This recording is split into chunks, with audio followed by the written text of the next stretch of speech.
All right, so as I was saying, I believe we left off last time completing this example where we took the limit as x goes to 5 of x squared minus 25 over x minus 5. Someone go ahead and remind me, how did we do this problem? And what was the original issue with this problem? Yeah, the first thing was I can't just plug in 5 right away because quite clearly, if I plug in 5 on the bottom, I get 5 minus 5. I divide by 0, and that's a problem. How did I get around that issue? Yeah, so in this case, it was really convenient because remember, we were able to factor x squared minus 25 into x plus 5, x minus 5, and then we were able to cancel out our x minus 5. So in other words, it was possible for us to use some algebra work to simplify this expression and then let us plug in x equal to 5. All right, so one small note that I want to make about this one that I did not mention last time. So if I write this, just reiterating what I just said, you would write, all right, x squared minus 25, that's x minus 5, x plus 5, and then x minus 5 on the bottom. And then we said that this is x plus 5. This is pretty much what we did. So this first equality from here to here, this one is just me factoring my top expression. But whenever I look at from the middle expression to this last expression, we said that these were equal. But is that necessarily true? Is it true that this right here is always equal to this over here? Are these always going to be equal to each other? You might be saying, well, yeah, they cancel each other out. So are they always equal?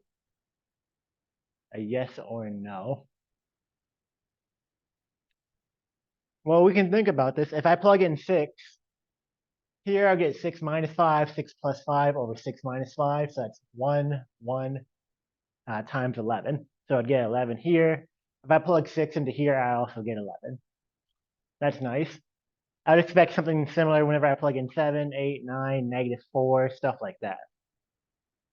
But there's a very nuanced thing here that I just want to mention. These are equal for most of my values. There's only one number where these are not the same. What is that one number where what I have here and what I have over here are not the same? So it's going to be 5 because what happens whenever I plug 5 into here? What happens whenever I plug 5 into here? We get 0 over 0. So for every other number besides 5, yeah, these are the same value. But for 5 exactly, these are different. So this is a little bit thing in algebra that we kind of overlook because we just say, all right, they cancel each other out. But if we want to be really exact, they are equal except for at whenever x is 5. Because one gives us 0 over 0, which we can't do, but the other one gives me 10. So these are equal except when x is equal to 5. Then they're technically different from each other.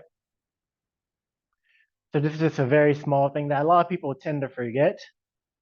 Another reason is that if I were to graph, if you put this into your graphing calculator and then this one into your graphing calculator, this one, you're going to get something that looks like this, just like a diagonal line going upwards. I'm not drawing all the details.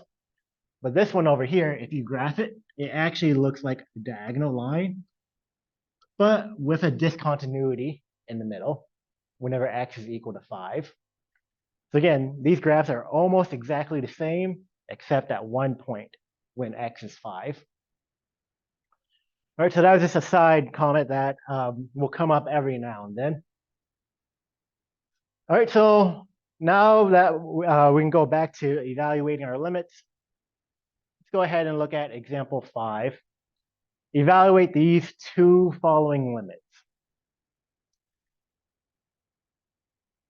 The first one being the limit as x goes to 49 of the square root of x minus 7 over x minus 49. We'll worry about that second one in just a moment.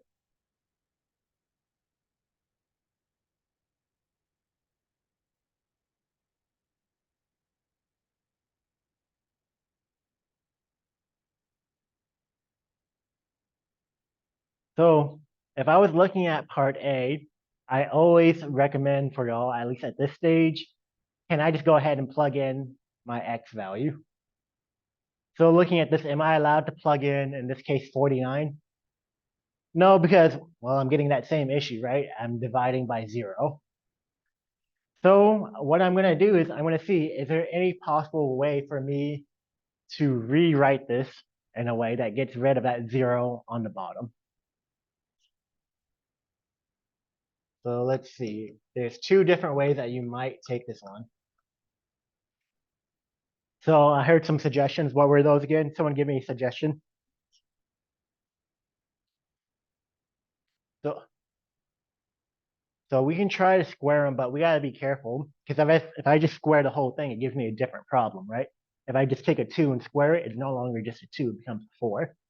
So we have to be a little bit careful about that. I think I know what you're thinking can be along the right track though. Any other ideas on what can I even do with the square root of x minus 7 over x minus 49? There's two things that I'm thinking of. Here's going to be a hint to start us off. Remember last time you had x minus, x squared minus 25? We know that factored into x minus 5, x plus 5, right? And we know this was x was the square root of x squared. 5 was the square root of 25. So what's stopping me from doing this? On the top, keeping it the same. What's stopping me from putting x minus 49 as the square root of x minus 7, square root of x plus 7? Because that's still the same rule, right? It's just not as clean as what we're used to. So this is still perfectly legal for us to work with.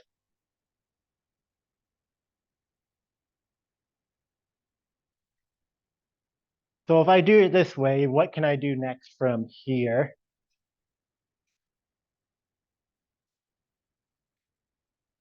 So yeah, looking at this, there's a reason I wrote it in this way particularly. I have the square root of x minus 7 on the top, and then the same thing on the bottom. So in other words, I'm allowed to write this. This is the limit as x goes to 49 of 1 over the square root of x plus 7.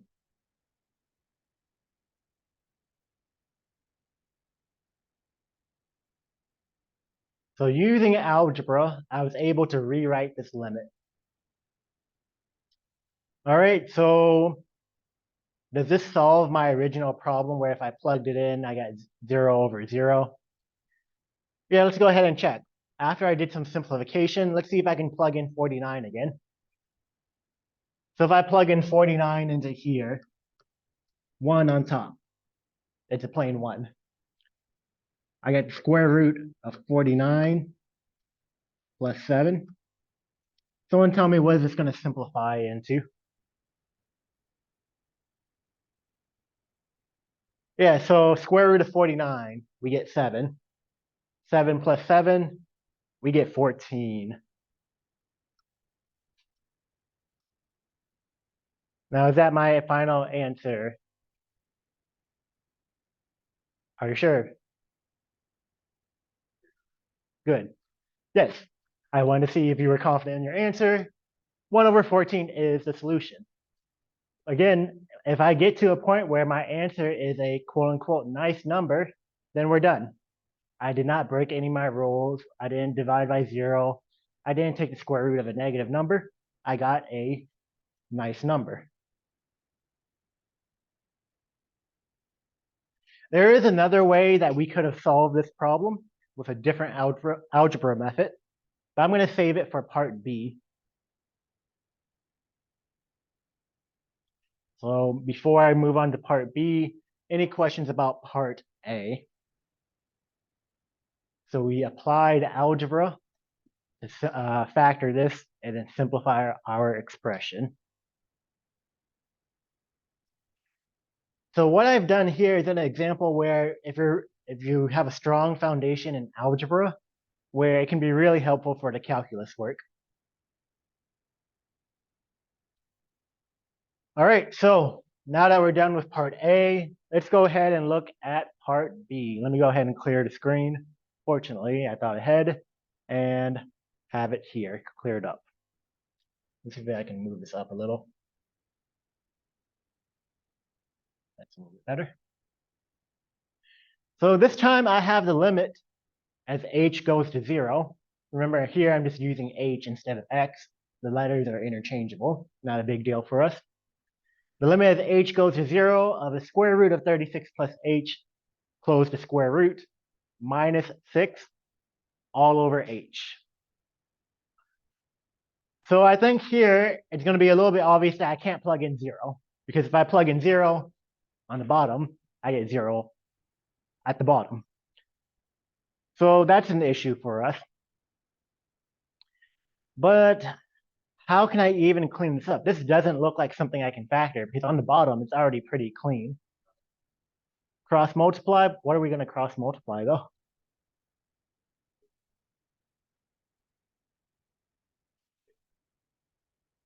So that one, it doesn't really apply here because that's really whenever we're dividing by a fraction. We're not really doing any dividing by a fraction here. What was that? Yeah, we have a minus 6 on top. So if I'm looking at this, it looks like one of the biggest issues I'm facing is that square root on the top, right? That looks like where a lot of the problems are going to come in, and it looks kind of complicated. So I'm going to reintroduce this word that you may remember from algebra. It's okay if you don't. Does anyone here remember what a conjugate is? Like if I told you x plus 6, what's the conjugate of that? So like if I give you x plus 6, what's the conjugate of that expression?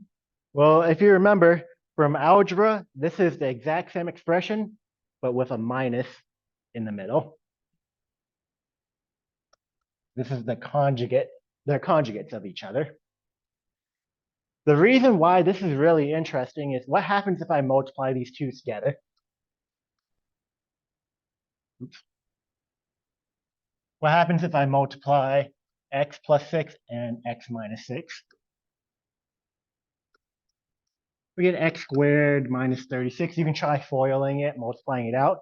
But as it turns out, whenever I have this exact conjugate, it looks like the exact same thing, but there's a minus in the middle. It looks like I just did the first times the first, x squared. 6 times negative 6, negative 36. So how is this going to help me? Well, actually, what I'm going to do is I'm going to look at the conjugate of that numerator. So let me clear this here. This one's going to look a little bit weird at first, like I'm pulling random numbers and letters out of nowhere. But trust me, it will clean up very nicely. What if I multiply by the square root of 36 plus h plus 6 over the same thing? First off, I'm allowed to do this because this is still times 1. So I haven't changed my expression. It's still equivalent. But what happens whenever I multiply the numerators, the top? Well, since they're conjugates, as it turns out, this becomes the limit as h goes to 0 of the first times the first. What happens whenever I multiply square root times the same square root? Yeah. If I told you square root of 2 times square root of 2, you would tell me that that's 2, because that's the same thing as square root of 2 squared. So multiplying this and this, I get 36 plus h. And then what's negative 6 plus times 6? Wow, I got rid of the square root on the top. And on the bottom, for now, it's going to look really ugly. Plus 6. I'm going to leave it like that.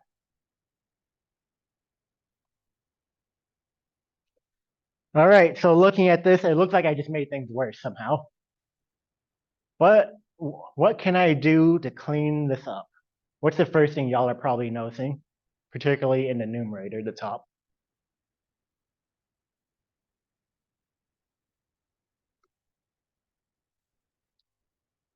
So yeah, if I look at the top, I have 36 plus h minus 36. In other words, I have 36 minus 36. Those cancel each other out. That becomes 0. So on top, I have a plain h. Is there anything else I can do from here? What do I got on the top that I also have on the bottom? Yeah, there's an h on the top. There's an h on the bottom. So this becomes a 1 on top. Let's see how long it takes to respond. So in other words, this whole thing becomes, let's see if you respond. Give it a second. Hopefully it doesn't crash again.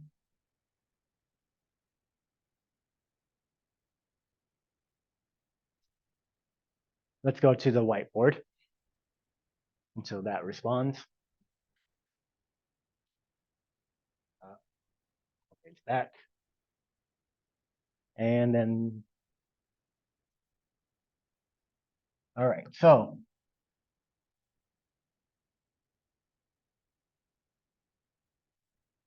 we have the limit as h goes to 0 of, on the top, it's a plain 1. Because 36 minus 36, I get 0. H divided by h, I get 1. On the bottom, I have still this ugly looking square root. 36, the square root of 36 plus h.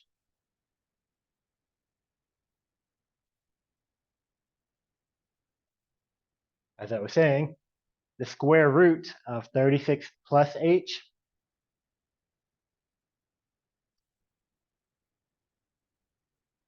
Third time. 36 plus h plus 6. All right, so I did some cancellation and stuff like that. Now, the question is, did this actually help me, or did I just try to cover up a problem? Yeah, so let's see, can I just plug in 0? If I plug in 0 for h, I get 1 on top over the square root of 36 plus 0. So I get 36 still. Plus 6 on the outside of the square root. Now, what does this become after I clean it all up? 1 over 12. So what I did here was actually a lot of algebra work. The actual calculus that we did here wasn't really a lot. The calculus said, if I can plug in the number and get an answer, then I'm done. The algebra was saying I have to rearrange everything. So any questions about how I did this part B? Lots of algebra that we played around with here. I highly recommend that y'all brush up on some algebra stuff. Mainly about like factoring is the biggest thing, because we'll be using that a lot through this semester. Another side note that I'll make about the algebra versus the calculus. whenever I'm doing grading and what I've seen from the past couple of years, usually it's not the calculus that throws a lot of people off. It's all the little algebra and calculation steps because they know what's supposed to be happening, but they either trip up on factoring or something like that. All right, so this was example 5, part B. Now let's go ahead and be a little bit more general with our expressions here. Let's say I have this. Example 6. If I have a function, let's call it u, such that I know that u is always between these two other functions. It's between 1 minus x squared over 4 and 1 plus x squared over 2. What happens if I want to take the limit as x goes to 0 of u of x? So I have some function. I have no idea what it is, but I'm going to try to find the limit of that expression.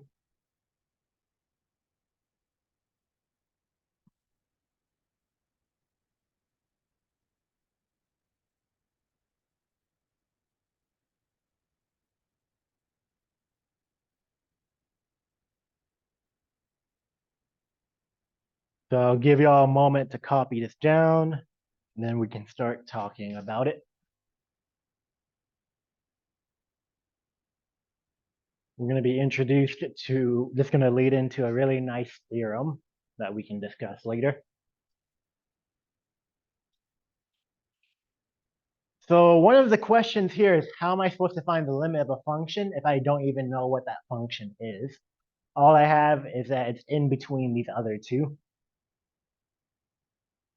So as per usual, I'll be asking y'all have any guesses on what can I even do possibly here? It looks like the only piece of information I have is this inequality.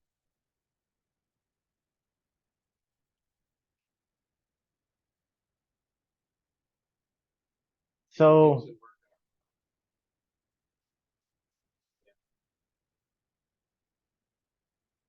yeah, so we are going to use some properties relating to that inequality. And actually, the solution to this problem is going to be actually quite quick and easy for us. This inequality holds true always, except whenever x is equal to 0. So what's stopping me from writing this here? What if I want to write this? The limit as x goes to 0 of the left side.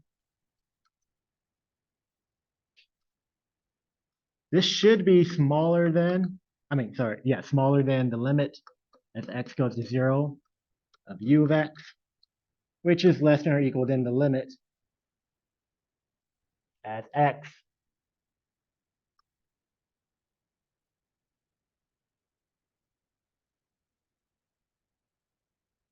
limit as x goes to 0 of 1 plus x squared over 2. I claim that this is true. So I have that original inequality, and then I claim that if I just throw on the limits to all three of them, that inequality still holds true. So before I go any further, someone give me a quick, maybe informal reason. Why am I allowed to just put limits on all three of them?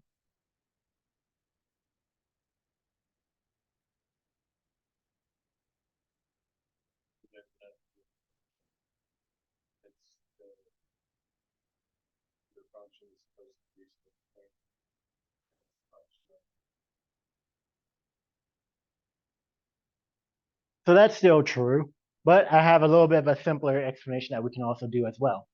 Remember back in algebra, whenever you did equations, if you did it to the left, you had to do it to the right. Well, here, if I do it to the left side, it still holds if I do it to every part of my inequality. So I apply the limit to the first end. That means I can keep the inequality as long as I do it to the middle and to the right side. In other words, again, going back to the algebra, If I do it to one part, I have to do it to every part of my expression, my equation or inequality, in this case, the inequality. All right, so now looking, why did I bother doing this? Well, I know this is my end goal right here. I want to get what the limit of u of x is, whatever that might be. What's the limit on the left of 1 minus x squared over 4? What's that limit equal to? 1, right? Because we can just plug in 0. I get 1 minus 0 squared over 4, which gives me 1 minus 0. I get 1. I don't know why it keeps on doing that. So on the left, I get 1. So this is less than or equal to the limit as x goes to 0.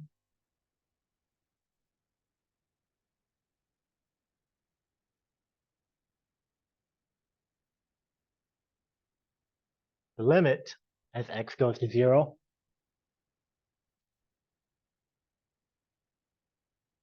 of u of x. What's happening on the right side while we wait for this to load? What's that limit on the right? Yeah, that one's also going to be 1 because I can plug in 0 again, right? So let's see if it'll let me finish writing this. Go, sort of. Less than or equal than 1. So the limit on the left is 1. The limit on the right is 1. In other words, if I want this inequality to be true, what has to happen in the middle? Yeah, so the middle has to be 1 as well.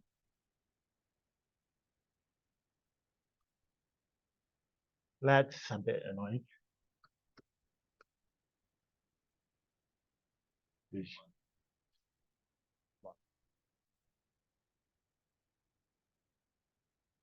But I believe y'all are getting the point here that that too. That for this inequality to be true, my limit has to be equal to 1. Because there's only one way that you can be greater than or equal to 1 and smaller than or equal to 1. It's whenever you are 1 itself.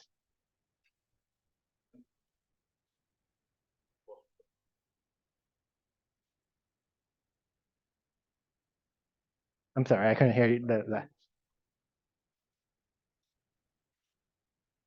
So generally, we won't be working with that. It is possible that we might get an estimate. Like, let's say that the upper bound was 2. Then that's pretty much the best I could say. I know that my limit is somewhere between 1 and 2. Usually I won't give a problem like that unless I say give me an estimate of where the limit might be. But usually we're interested in finding the exact limit per se.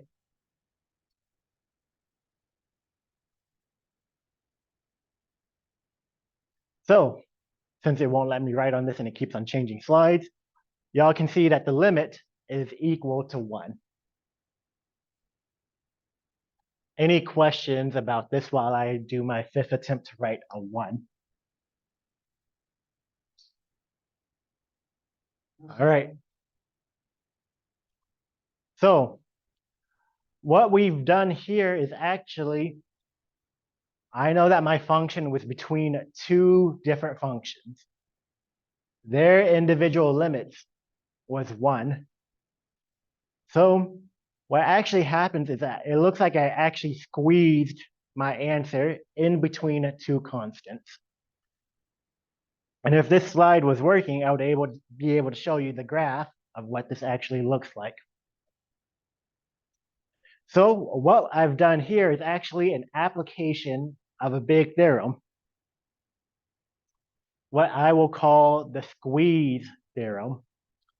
Some books call it the sandwich theorem or something like that.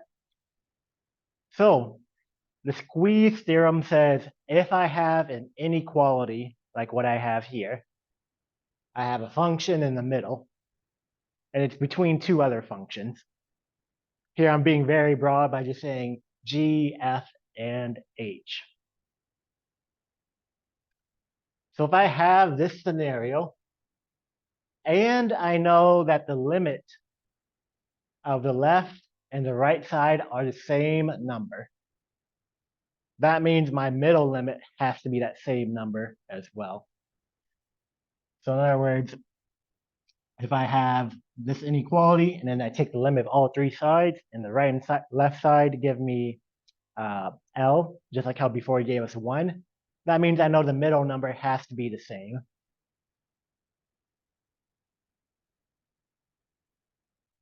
So this is a little bit reminiscent of what we did earlier about left hand, right hand, and the two-handed limit. This one's a similar idea. If the left and the right match, then the middle has to match as well.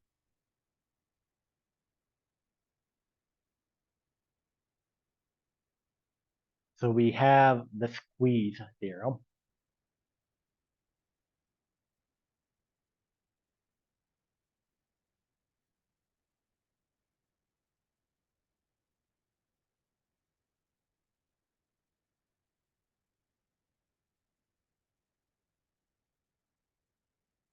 So any questions about that example 6 or what the squeeze theorem is?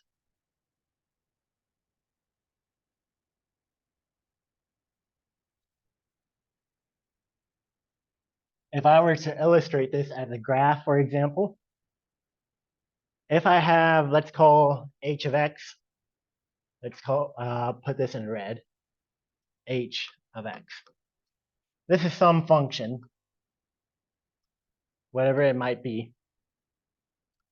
And then let's write in blue g of x. It might look something like this. Some random curve.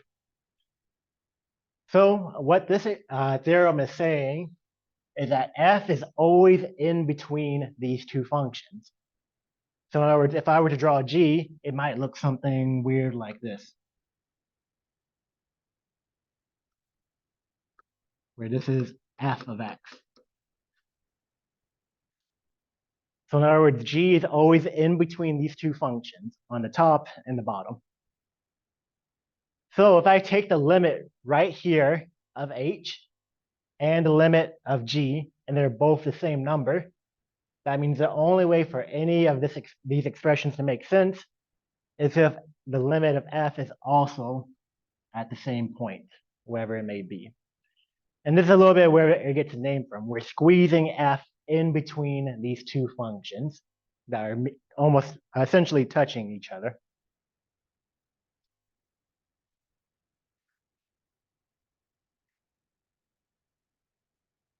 All right, so we have the squeeze theorem, and we have enough time where I'm going to go ahead and do an introduction to this next section.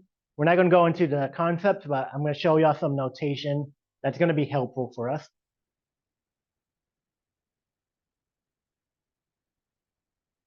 Let's see if this will work, more or less.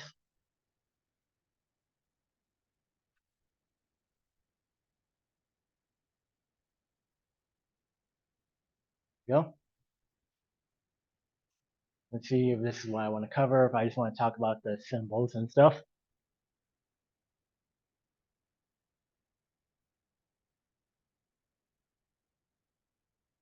Let's see, let me just do a quick preview. Yeah, let me go to the whiteboard, because I just want to show you the symbols, not the concept here.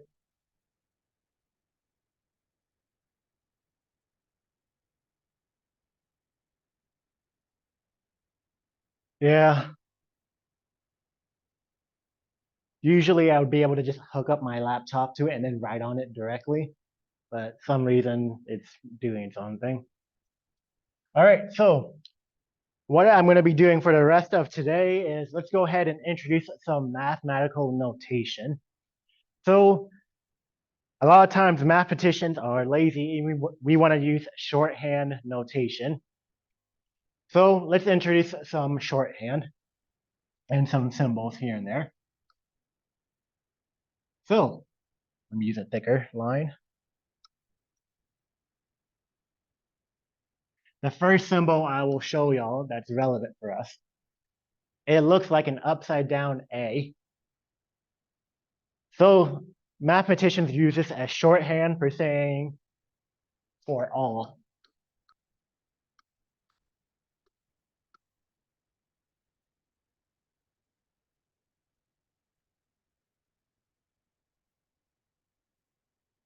So if you ever see me write something like this,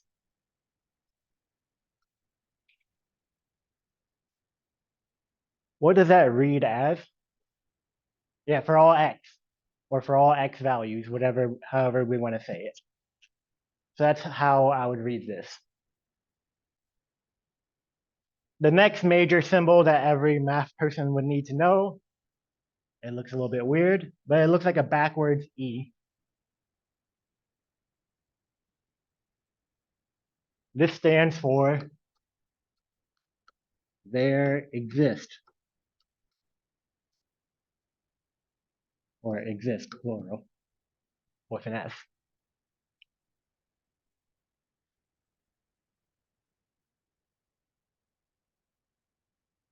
So for example here, if I wrote this here, it looks like a backwards E with a Y. What would I read that as?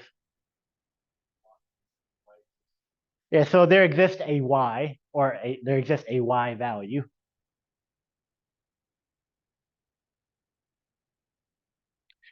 And there's the next symbol I want to talk about is, I'm actually going to introduce it as an example. Do y'all remember what I said if I wrote this little symbol in the middle, or this whole expression?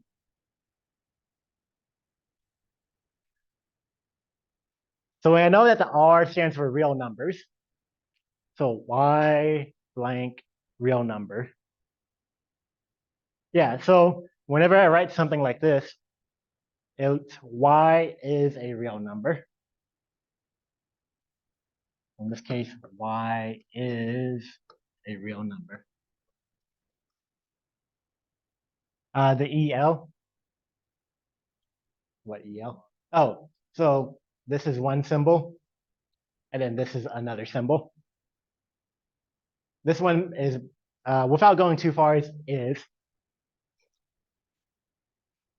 Really, if I want to go into the long example, it says Y belongs to the real numbers.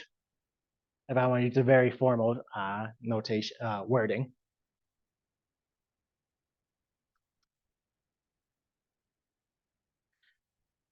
All right, so using this, I'm going to write a statement, and I'm going to see if y'all can read it.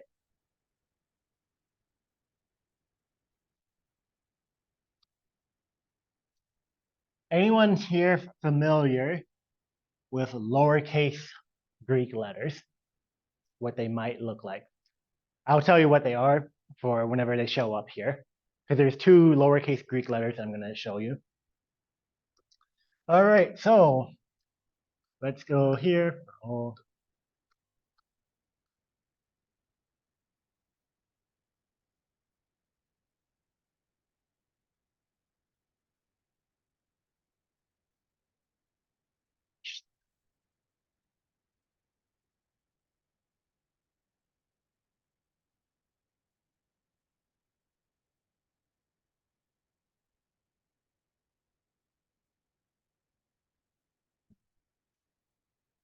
All right. I just wrote a sentence in math language. And let me just write what these are. This is an written epsilon. This is a lowercase delta so that y'all can read it. All right, so let's go ahead and read what this says. Starting from the top left, for all epsilons greater than 0, there exists a delta greater than 0, such that the absolute value of x minus c is smaller than delta. And then this arrow will actually mean implies or results in f of x minus L being less than epsilon. So with all of these fancy symbols, we just went ahead and wrote a sentence in our math language. Not many people do, as you can imagine.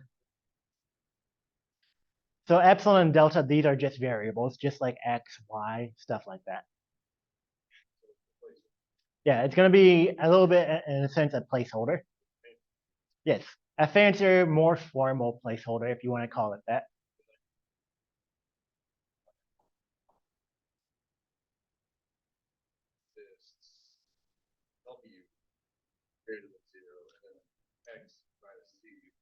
So very similar idea to, if any of y'all have taken physics before, you know how they use their fancy Greek letters, like omega, and they like using their fancy Greek letters, phi, psi, omega, chi.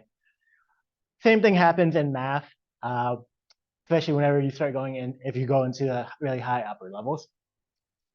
So what I've done here is actually a statement that we are going to apply and prove for any type of, for general limits. So whenever I introduced the concept of a limit, I just said y is approaching some number. What is y approaching? Or we just said close enough. But that's not really very exact. It would be like, how close is close enough? Well, what I've actually written here is what we call the extremely formal definition of a limit that we've worked with. So if you're looking at this and saying it looks like a bunch of random letters and hieroglyphics, and you don't want to learn it, that's perfectly fine. We're still going to look at it, but it's not going to be a big focus in our class. There's going to be something like a side detour that we're looking at for our limits. We're going to talk about how do we prove that a limit is actually equal to whatever. Before, whenever we were evaluating limits, we were doing plug in 2. Do you get a nice number? We're done. But with this definition that we'll be introducing tomorrow, we're going to show how do I prove this truly mathematically using this definition. All right, so any questions not about what this statement says, but just about what the symbols individually mean? As you can imagine, there's many other symbols that mathematicians use, but this is the extent that we will cover in terms of unique symbols. All right, then, besides that, now that means tomorrow I can go ahead and write this upside down A and this backwards E, and we can remember it means for all or there exist.